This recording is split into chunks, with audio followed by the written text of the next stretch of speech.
কেউ একজন থাকুক যে এক যুগ পরেও মুগ্ধতা নিয়ে বলবে, তোমাকে সেই প্রথম দিনের মতোই ভালোবাসি।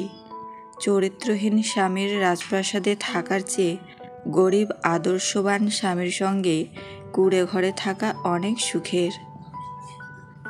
অধিকাংশ ক্ষেত্রে মহিলারা পৈতৃক সম্পত্তি চায় না, কারণ পৈতৃক সম্পত্তি চাইলে ভাইয়ের বাড়ির দরজা চিরতরে বন্ধ হয়ে যায়। বাবার মতো দায়িত্ববান আর মায়ের মতো যত্নশীল দ্বিতীয় কেউই নেই। জীবনে টাকা পয়সা আসবে যাবে, খারাপ সময় আসবে যাবে, কিন্তু প্রিয়জন একবার চলে গেলে আর কখনো ফিরে আসবে না। ধন্যবাদ জানান খারাপ সময়গুলোকে, কারণ খারাপ সময় না আসলে চিনতেই পারতেন না কে আপন কে পর।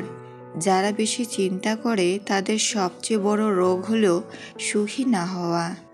চিন্তা মানুষকে এমন বানিয়ে দেয়, না দেই ভালো থাকতে, না দেই ভুলে থাকতে।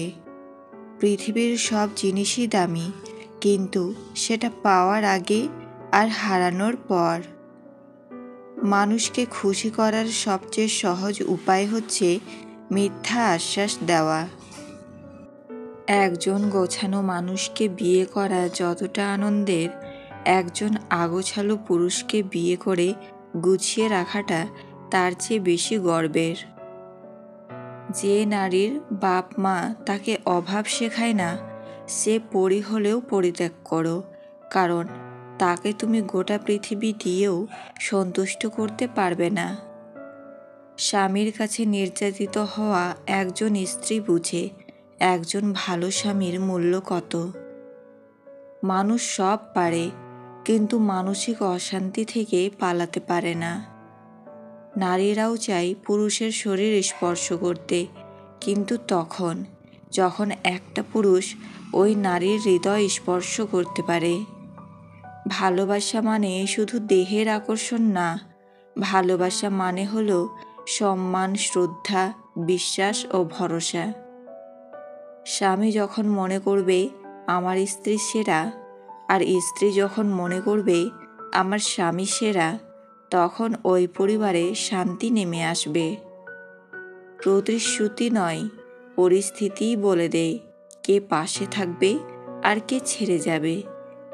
রাগী মানুষগুলো রাগের জন্যই জীবনের অনেক গুরুত্বপূর্ণ জিনিস হারিয়ে ফেলে।